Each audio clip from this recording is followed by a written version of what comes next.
Do you recognize this? Some of you will. It's the women's restroom at Grace Presbyterian. Here I am, sitting by the sink. Got my soap right here. We have spent so much time washing our hands, and we will continue to wash our hands. We continue to wait and to practice living safely, wearing our masks and using our hand sanitizer and waiting and staying home and doing the things we need to do to keep ourselves and one another safe. But even as we do that, we know that I counted the number of bathrooms or sinks here at the church. I think there's 7 bathrooms, 3 other sinks in the kitchen. Everyone has soap. There are hand sanitizers around. We have access to these things, but we know that not everyone does, or that just because we are now in a time of a pandemic, we're paying more attention to things that maybe we should have been paying attention to all along. And I think that's what this poem speaks to, a poem by Dori Midnight. We are humans, relearning to wash our hands. Washing our hands is an act of love. Washing our hands is an act of care. Washing our hands is an act that puts the hypervigilant body at ease. Washing our hands helps us to return to ourselves by washing away what does not serve. Wash your hands like you are washing the only teacup left that your great-grandmother carried across the ocean. Like you are washing the hair of a beloved who is dying. Like you are washing the feet of Grace Lee Boggs, Beyonce, Jesus, your auntie, Audre Lorde, Mary Oliver. You get the picture. Like this water is poured from a jug your best friend just carried for 3 miles from the spring they had to climb a mountain to reach. Like water is a precious resource made from time and miracle. Wash your hands and cough into your elbow, they say. Rest more, stay home, drink water, have some soup, they say. To which I would add, burn some plants your ancestors burned when there was fear in the air. Boil some aromatic leaves in a pot on your stove until your windows steam up. Open your windows. Eat a piece of garlic every day. Tie a clove around your neck. Breathe. My friends, it is always true, these things. It has always been true. It has always been time.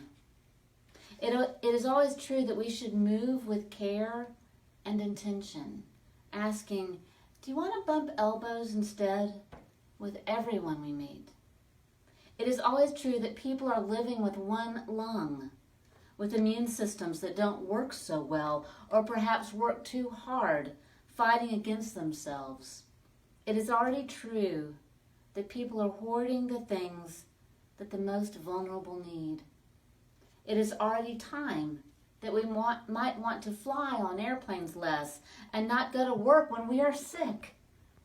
It is already time that we might want to know who in our neighborhood has cancer, who has a new baby, who is old with children in another state, who has extra water, who has a root cellar, who is a nurse, who has a garden full of elecampane and nettles.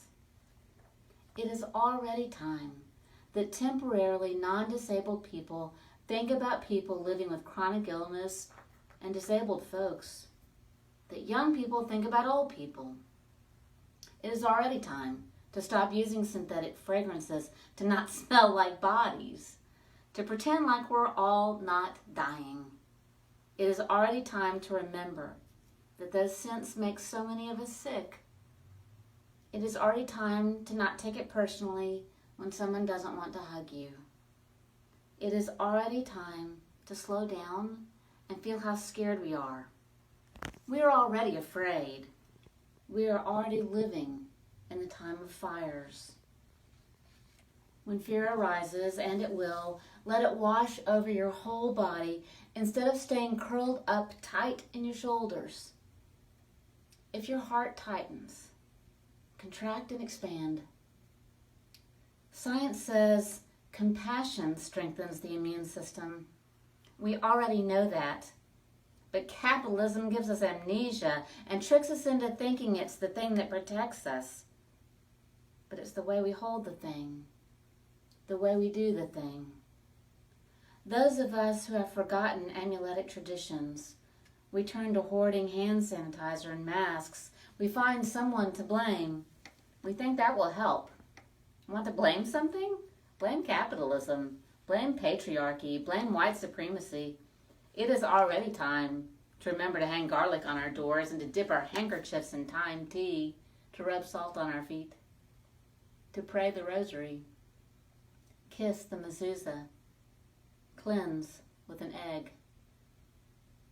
In the middle of the night, when you wake up with terror in your belly, it is time to think about stardust and geological time, redwoods and dance parties, and mushrooms remediating toxic soil. It is time to care for one another, to pray over water, to wash away fear every time we wash our hands. A poem by Dori Midnight. And so as we embrace compassion, let us remember the words of the prophet Micah from Micah 6:8.